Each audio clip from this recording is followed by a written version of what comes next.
ডাকসু নির্বাচনকে ঘিরে শেষ মুহূর্তের প্রচারে ব্যস্ত প্রার্থীরা। সকাল থেকেই প্রচারণায় ব্যস্ত দেখা গেছে প্রার্থীদের। দুপুরে সাংবাদিকদের সঙ্গে কথা বলেন ছাত্রদল সমর্থিত প্যানেলের ভিপি প্রার্থী আবিদুল ইসলাম খান।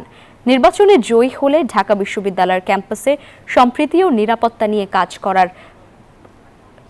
প্রত্যয় জানান তিনি। এদিকে বিভিন্ন হলে ও ক্যাম্পাসে ঘুরে লিফলেট বিতরণ করেছেন প্রার্থীরা। ভোটাররাও নির্বাচন নিয়ে বেশ উচ্ছ্বসিত। আগামীকাল রাত 10টায় শেষ হচ্ছে প্রচারণা।